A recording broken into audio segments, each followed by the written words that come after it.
네, 오늘은 본문 말씀으로 신뢰할 수 있는 사람이라는 제목으로 하나님 말씀 전하도록 하겠습니다. 얼마 전에 저희 둘째 아이가 디베이트 학원 원장님과 1대1로 디베이트를 한 게 아니라 테니스를 쳤습니다. 운동을 마치고 그 원장님이 함께 운동해줘서 고맙다고 또 즐거웠다고 저희 아이에게 밥을 사주셨습니다. 덕분에 저도 잘 얻어먹었습니다. 그렇게 이제 셋이서 음식을 먹다가 무슨 이야기를 하겠습니까? 그냥 제가 공통 관심사가 없으니까 그냥 제가 그 디베이트 학원 원장님께 디베이트에 대해서 계속 여쭈어보았습니다. 그러면서 알게 된 것이 어떤 학생이 디베이트를 잘해서 대회에 나가서 우승을 하게 되면 좋은 대학에 진학할 수 있다는 것을 알게 되었습니다. 그러면서 이제 그분이 가르치는 학생이 디베이트 대회에서 우승을 해서 하버드 대학까지 이제 진학을 하게 됐다는 겁니다. 그때 저희 아이가 하버드라는 단어가 나오자마자 하버드요? 라고 이야기하면서 촌티를 팍팍 내면서 놀라는 겁니다. 그게 이제 왜 놀랐겠습니까? 평소에는 제가 저희 아이들에게 너희들은 결코 밴쿠버를 떠날 수 없다. 너희들을 대학을 졸업할 때까지는 내 옆에 두고 키울 것이다. 그러니 너희들은 SFU나 UBC 외에는 꿈도 꾸지 마라. 제가 그렇게 이제 이야기를 하니까 아이들이 아마 대학이 SFU와 UBC밖에 없는 줄 아나 봅니다. 그런 찰나에 이 영상에서만 보고 듣던 그 하버드라는 그 단어를 이제 듣자마자 그 하버드가 멀지 않구나. 우리에게 그리 멀리 있지 않구나. 내 주변의 사람들도 하버드 대학을 가구나. 이제 그런 느낌에서 저희 아이가 놀라지 않았나. 제가 그렇게 한번 생각하게 되었습니다. 그리고 동시에 저도 그동안 아이들에게 하버드, 옥스퍼드, 캠브리지 같은 대학에 갈 수 있다는 꿈조차 꾸지 못하게 했던 것에 대해서 회개하고 아이들이 꿈이라도 꿀 수 있도록 앞으로는 하버드 대학을 이야기하고 옥스퍼드를 이야기하는 이런 사람들과 좀 많이 만날 수 있도록 이제 자리를 마련해 줘야겠다. 이런 생각도 한번 해봤습니다. 자기계발 전문가들이 하는 말이 있죠. 성공하고 싶으면 주변 사람들을 바꿔라 라는 말이 있습니다. 그와 비슷한 영어 표현으로는 당신의 친구들을 보면 당신의 미래가 보인다. 또는 당신은 당신이 시간을 가장 많이 보내는 5사람의 평균이다. 이런 말도 있습니다. 한 식당 종업원이 있었습니다. 이 사람의 역할은 사장의 비서 역할이었어요. 그래서 사장이 가는 곳마다 운전해주고 또 사장의 지갑을 관리해주고 사장이 만나는 사람들과 이제 대화할 때 그것들을 또 중요한 것들을 잘 기록하고 그런 역할을 했었습니다. 그러니 이 종업원이 만나는 사람이 주로 누구였겠습니까? 사장을 따라다니니까 주로 사장님들을 만난 거죠.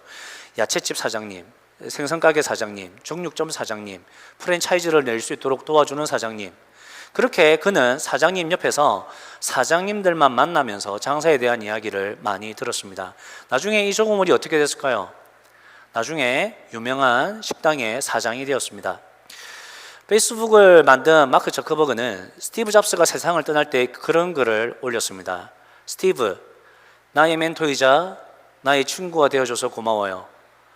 그리고 당신이 만든 것이 세상을 바꿀 수 있다는 것을 보여줘서 고마워요. 당신이 그럴 겁니다.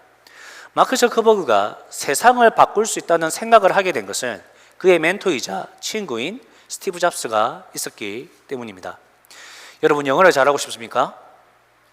그러면 영어를 잘하는 한신 집사님을 매주 한번 만나서 이렇게 밥도 사주고 친분을 쌓아야 됩니다. 여러분 사장이 되고 싶습니까? 그럼 여러분 지금부터 사장님들이랑 좀 친하게 지내셔야 됩니다. 사장의 인성이 고약해서 저 사람하고는 상종을 하지 말아야 돼 라고 생각할 수도 있지만 앞으로 사장이 되실 분들은 좀 고약한 분들이라도 좀 미워도 이해하시고 밥도 사주고 친분도 쌓으면서 어떻게 사업을 하게 되셨는지, 어떻게 위기를 극복하셨는지, 다시 사업을 시작하면 어떻게 하실 건지 그렇게 한번 여쭤보면서 자기의 네트워크를 넓혀가는 것도 필요하죠.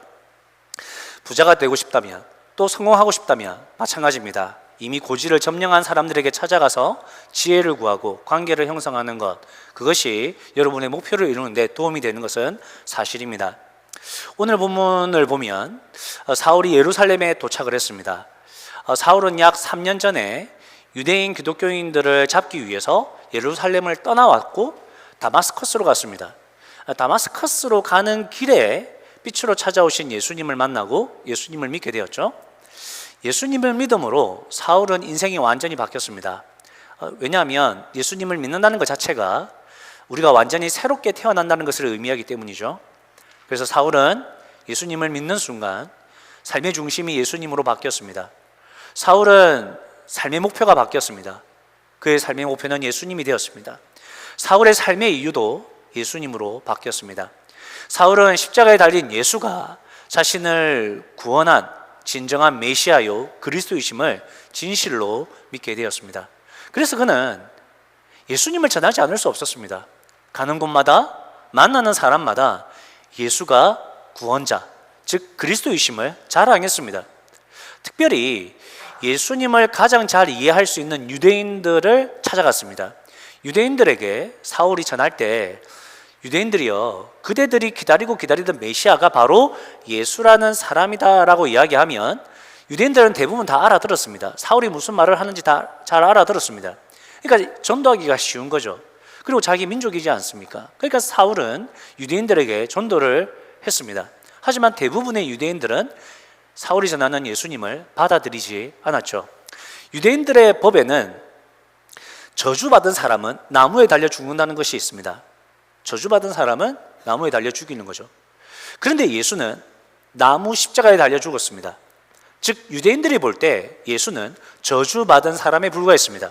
근데 그 예수가 구원자라고 하니까 유대인들이 볼 때는 정신 나간 소리인 겁니다. 그러니 사울이 유대인들에게 예수가 구원자라는 것을 전하면 전할수록 그는 유대인들로부터 더욱더 핍박을 받아야 했고 살해의 위협을 받기도 했었습니다. 유대인들에게 사울은 유대교를 떠난 배신자요 우상 숭배자에 불과했던 거죠.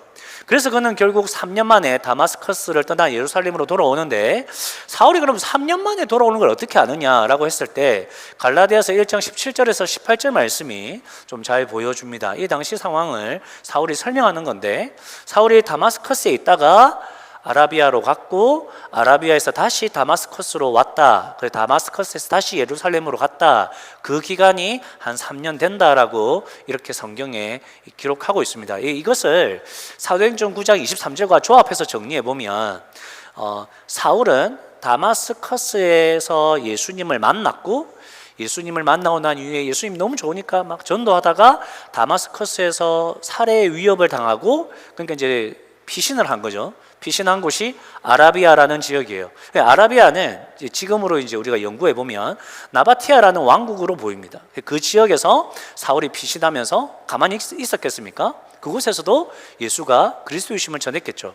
전하다 보니까 믿는 사람들이 많아지니까 사람들이 볼 때 저들 가만히 놔두면 안 되겠다 이런 생각을 하면서 또 핍박을 했겠죠. 또 핍박을 하니까 3년 만에 다시 다마스커스로 돌아온 거예요. 다마스커스에 돌아오니까 유대인들이 사울 죽이자 또 죽이자 되는 거죠. 그래서 사울의 동료들이 사울을 살리기 위해서 다마스커스에서 사울을 탈출시키죠. 그래서 사울이 이제 3년 만에 예루살렘으로 갑니다. 가는 이유가 뭐라고 합니까? 성경에 보면 예수님의 제자들을 만나기 위해서 예수님의 제자들과 사귀고 싶은 거예요. 사실은 사울은 예수님이 살아계실 때 예수님을 만난 적이 없습니다. 근데 제자들은 예수님과 3년 동안 함께 했지 않습니까? 그러니까 자기가 알고 있는 것보다 더 많은 것을 알고 있을 거고 사울이 기대가 되는 거죠. 예수님 제자들 만나면 예수님에 대해서 또 어떤 이야기를 알려줄까? 내가 혹시 뭐 잘못 알고 있는 거 있을까? 이제 예수님 제자들 만나는 그 기대가 너무 큰 겁니다. 꿈에 부풀어 있는 거죠. 근데 실제로 갔더니 어떻게 합니까? 예루살렘에 살고 있는 예수님의 제자들과 성도들은 사울을 받아주지 않습니다. 오히려 두려워하죠. 왜죠? 그들은 사울이 그리스도인들에게 얼마나 잔인한 사람이었는지 그것을 보았지 사울이 예수님을 믿고 난 이유를 만나보지 못했기 때문입니다. 사울이 얼마나 잔인하게 했으면 사울이 변화되었다고 해도 아무도 안 믿어주는 거죠. 3년 전에 사울의 모습이 어땠습니까? 사울은 스데반에게 돌을 던져서 사형을 시킬 때 그때 주동자로 그 사이에 서 있었던 사람입니다.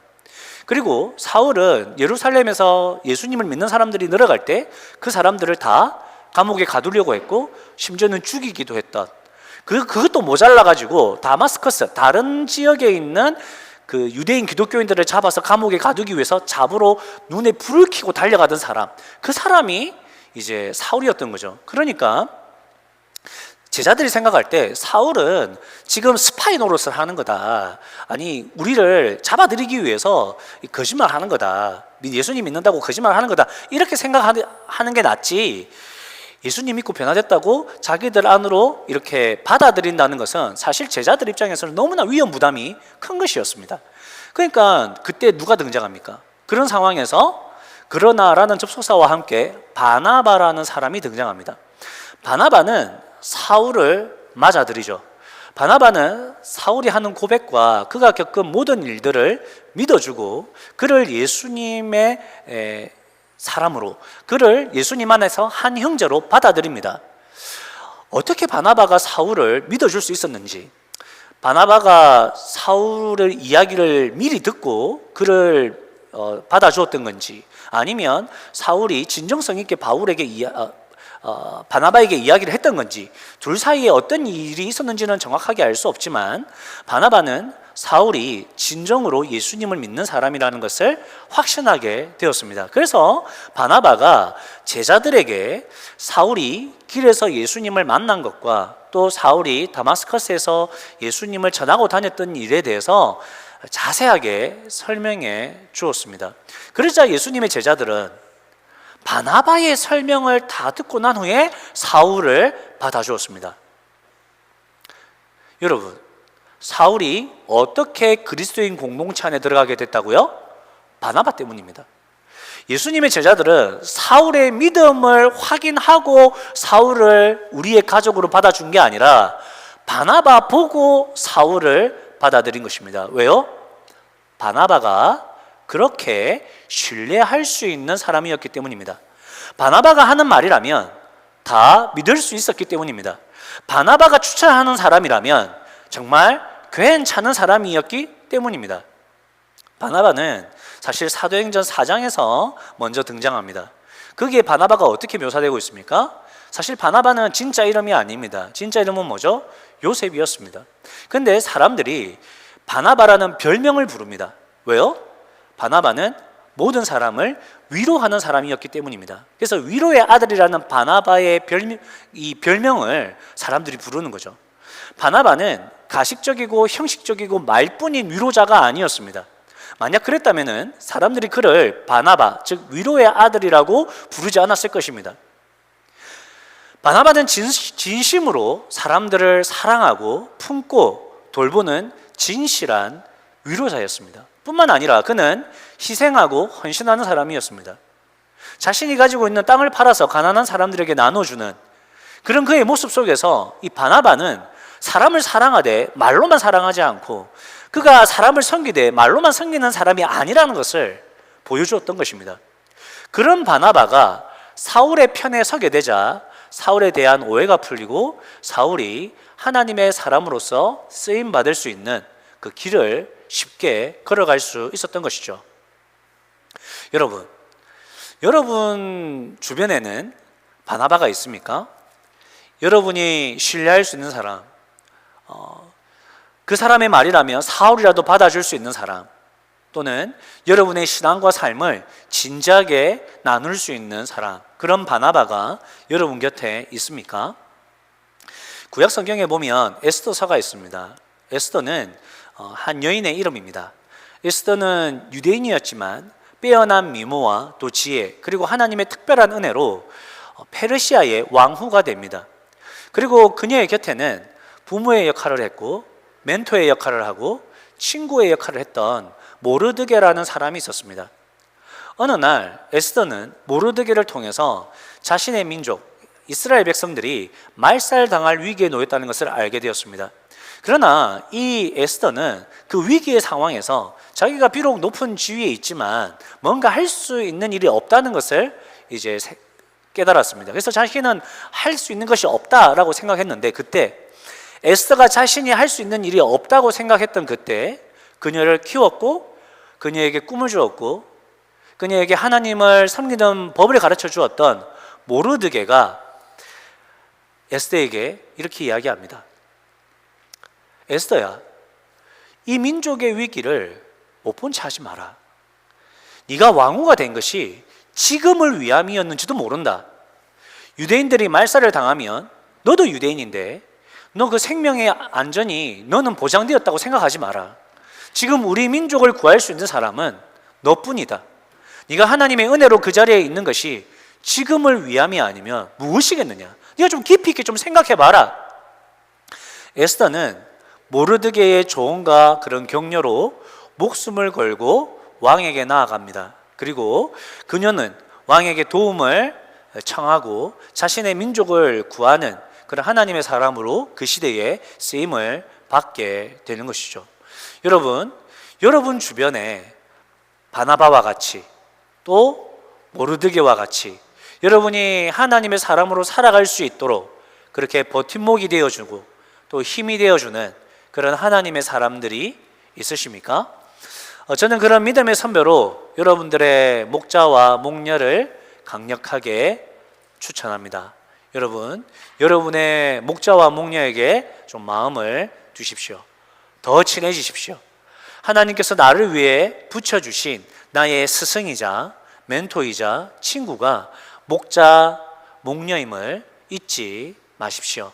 그들에게 여러분의 영적인 고민들을 나눌 수 있어야 합니다. 또 그들의 조언을 들을 수 있어야 합니다. 하나님께서 목자, 목녀를 통해서 여러분을 하나님의 사람으로 세우시고 여러분을 하나님의 뜻대로 이끌어 나가시는 줄 여러분 믿으시기 바랍니다. 더불어 여러분 오해가 없어야 됩니다. 그래 내 인생이 이 모양 이 꼴아진 것은 내 주변에 그럴싸한 사람이 없기 때문이야. 내 주변 사람들 싹 다 바꿔야 돼. 그러지 말라는 겁니다. 이런 말씀 드렸다고 해서 내 삶에 대한 평가를 내 삶에 대한 핑계를 주변 사람들에게 돌리지 말아야 합니다. 물론 정말로 내 주변 사람들을 한번 정리할 필요가 있는 사람도 있을 수 있죠. 정말 좋은 사람이지만 거리를 둬야 될 사람이 있을 수 있고, 어떤 사람은 내 마음에 들지 않지만 VIP로 품고 섬겨야 할 사람이 있을 수도 있습니다. 그러나 그 모든 것을 단순하게 도움이 되는 사람, 안 되는 사람 이렇게 나눌 것이 아니라 우리가 하나님 앞에서 기도하면서 하나님의 인도를 구해야 할 것입니다. 그리고 우리가 기억해야 할 것이 있습니다. 우리가 우리 주변에 신뢰할 수 있는 사람을 만나는 것도 참으로 중요하지만 뭐가 더 중요합니까? 내가 신뢰할 수 있는 사람이 되는 것이 훨씬 더 중요하다는 것을 여러분 꼭 기억하셔야 할 것입니다. 여러분, 우리가 예수님을 영접했다는 것은 여러분이 예수님과 함께 죽고 예수님과 함께 다시 살았다는 의미입니다. 그것은 여러분이 예수님을 영접함으로 이제 더 이상 이전의 내가 아닌 새롭게 태어난 내가 되었다는 의미입니다. 그것은 여러분이 예수님과 하나 된 새로운 사람이라는 것을 의미합니다. 우리는 그것을 예수님과의 연합이라고 이야기하죠. 여러분, 예수님을 믿는 것은 단지 내가 예수님 믿고 천국 간다, 이거 여기서 끝나는 게 아닙니다. 예수님을 믿는다는 것은 내가 예수님과 연합했다라는 뜻입니다. 예수님과 연합한 우리는 우리의 모습 속에서 예수님의 모습이 자연스럽게 흘러나오기 때문에 우리는 신뢰할 만한 사람이 될 수밖에 없는 거죠. 예수님은 하나님과 우리에게 신뢰할 만한 분이십니다. 우리는 예수님을 신뢰하지 않을 수 없습니다. 그분은 충분히 우리가 신뢰해야 할 분입니다. 그런데 그분이 나와 하나 되었습니다. 그러면 자연스럽게 나 또한 신뢰할 수밖에 없는 사람이 되는 거죠. 따라서 우리가 신뢰할 만한 사람이 된다는 것은 우리가 어떤 노력을 해야 된다는 의미가 아니라 우리가 예수님과 하나됨에서 나오는 자연스러운 결과라는 것을 의미하는 것입니다. 그래서 우리가 세상을 살아갈 때 어떤 사람으로 인정됩니까? 세상 사람들이 여러분들을 보고 뭐라 그럽니까? 아우, 저 거짓말쟁이, 그렇게 이야기합니까? 그러면 안 되죠. 여러분, 우리 보고 뭐라 이야기해요? 저 사람은 거짓말하는 사람 아니야. 저 사람은 자기 배만 채우는 사람 아니야. 저 사람은 회사 생각하지 않고 자기 이익만 추구하는 사람 아니야. 저 사람이 나를 비난했다고? 믿을 수 없어. 저 사람은 능력이 부족할지는 몰라도 노력이 부족한 사람은 아니야. 능력이 빼어난 10사람보다 나는 진실하고 성실한 저 한 사람과 나는 일하고 싶어. 여러분 회사에서 다 여러분한테 그러잖아요, 그죠? 왜 웃으십니까? 여러분 우리 그리스도인들은 진실한 사람들입니다. 우리 그리스도인들은 매력적인 사람들입니다. 우리 그리스도인들은 신실한 사람들입니다. 그리스도인은 예수와 연합한 사람이기에 그들의 모습 속에서 신뢰할 수 있는 예수님의 모습이 흘러나오는 사람들이죠. 사랑, 신뢰, 웃음, 평안, 여유, 희생, 섬김, 나눔. 여러분이 예수님을 영접했음에도 불구하고 그런 모습이 여러분의 삶에 없다면 예수님을 신뢰하지 못하여 예수님께 자신을 내어드리지 못하고 있다는 것입니다. 다른 말로 하면 여러분은 여러분을 너무 신뢰하고 있다는 거죠. 여러분은 우리가 먼저 알아야 할 것은 우리는 우리 자신을 신뢰할 그런 사람이 아니라는 겁니다. 우리는 그렇게 신뢰할 만한 사람이 되지 않는다는 거죠. 베드로가 예수님과 함께 하면서 그런 이야기를 하죠. 예수님, 다른 사람은 몰라도 예수님, 저는 어떠한 위기가 닥쳐도 저는 예수님 모른 척 안 할 겁니다. 저는 예수님을 떠나지 않을 겁니다. 예수님, 제가 얼마나 의리 있는 사람인지 예수님 다 아시죠? 그렇게 해놓고서는 어떻게 합니까? 예수님을 3번 부인합니다. 예수님께서 병사들에게 잡히시고 유대 법정에서 죄인 취급받으실 때 베드로는 예수님을 모른 척했습니다. 자기도 예수님과 같이 잡혀 죽을까 봐 너무나 두려웠던 거죠. 그런 베드로를 부활하신 예수님께서 찾아가십니다. 왜죠? 예수님은 베드로가 배신할 줄 알고 있었습니다. 예수님은 베드로가 그렇게 신뢰할 만한 사람이 아니라는 것을 알고 있었습니다. 하지만 그것을 아시면서도 예수님께서는 베드로를 찾아가셔서 베드로를 회복시키시고 다시 뭘 주십니까? 사명을 주십니다. 일을 맡기십니다. 어떤 사명이죠? 교회를 세우고 하나님의 사람들을 세우는 일들을 맡기십니다. 그 중요한 일을 이 믿음직하지 못한 베드로에게 맡기십니다. 왜요? 그동안 베드로가 그렇게 성장했습니까? 베드로가 그동안 신뢰할 만한 사람으로 그렇게 변화되었습니까? 아닙니다. 베드로에게 그런 실력이 없다는 것을 예수님은 알고 계십니다. 그럼에도 불구하고 예수님께서는 베드로에게 교회와 하나님의 자녀인 그 사람들을 맡기십니다. 왜요? 예수님께서 베드로와 함께 하실 것이기 때문입니다. 예수님께서 베드로 안에 계셔서 베드로를 통해서 일하실 거기 때문입니다. 예수님의 영이신 성령님께서 베드로에게 임하시면 베드로가 능력을 받고 교회를 세우고 예수님께서 맡겨주신 그 일들을 감당하게 되는데, 그것은 베드로가 대단하기 때문이 아니라 베드로 안에 계시는 예수님이 그 일을 행하실 것이기 때문입니다. 마찬가지죠. 마찬가지입니다. 우리도 마찬가지입니다. 하나님께서 왜 여러분에게 꿈을 주시고 여러분에게 사명을 주시고 여러분을 하나님의 자녀로 삼으셨습니까? 하나님께서 왜 여러분을 목자와 목녀로 세우시고 목원들을 돌보게 하십니까? 하나님께서 왜 여러분에게 힘 주시고 능력 주셔서 이렇게 예배 자리로 나오게 하시고 주님을 위해 살게 하시고 또 하나님의 일들을 하게 하십니까? 왜 그러십니까? 여러분이 믿음직하기 때문입니까? 여러분이 대단하기 때문입니까? 여러분이 신뢰할 만한 사람입니까? 아닙니다. 하나님은 여러분을 너무 잘 알고 계십니다. 여러분이 연약하다는 것을 너무나 잘 아십니다. 여러분이 조금만 열심히 하다가 또 마음이 조금만 틀어지면 그냥 막 원망하고 불평하고 포기할 것을 다 알고 계십니다. 그럼에도 불구하고 보잘것없는 우리에게 은혜를 주시고 기회를 주시고 다시 시작할 힘을 주십니다. 왜요? 하나님께서 신뢰할 수 있는 예수님이 우리 안에 계시기 때문입니다. 하나님께서 신뢰할 수 있는 예수님이 우리와 하나 되셨기 때문입니다. 하나님께서 신뢰할 수 있는 예수님이 성령님의 능력으로 우리를 통해 일하실 것이기 때문입니다. 그래서 여러분, 그래서 우리가 신뢰할 만한 사람이 되는 것입니다. 누구 때문에요? 예수님 때문에. 우리 안에 계시는 예수님 때문에. 여러분, 저에게는 꿈이 있습니다. 많은 꿈이 있지만 특별히 저희 집 아이들을 향한 제 꿈은 이것입니다. 제가 이 세상을 떠나는 마지막 날에 저희 아이들에게, 얘들아, 아빠가 살아보니까 세상에 필요하고 중요한 것이 참 많은데 그 중에서도 가장 중요한 것이 예수님이더라. 성경을 통해서 예수님을 배우고 예수님을 닮고 예수님과 함께 영혼 구원하여 제자 삼는 일들을 감당하거라. 아빠는 목사로서 그랬지만 너희들은 한 성도로서 이 사회의 일원으로서 영혼 구원하여 제자 삼는 일들을 하기 바란다 라고 했을 때 우리 아이들이 아빠 뻥치지 마세요. 아빠 그동안 매일 돈 그랬잖아요. 아빠 통장에 돈 있으면 어깨 피고 다니고 우리한테 막 큰 소리 치고 통장에 돈 없으면 막 세상 다 사라진 것처럼 기주고 힘 빠진 모습 보이고 물론 아빠도 그래 영혼 구원하여 제자 삼는 일 했죠. 근데 아빠가 우리에게 보여준 건 돈 없으면 안 된다 했어요 라고 말하지 않고 아빠를 보면 정말 예수님은 신뢰할 만한 분이세요. 정말 그분만 있으면 정말 아무 문제 없음을 배웠습니다. 저도 예수님을 신뢰하며 살겠습니다.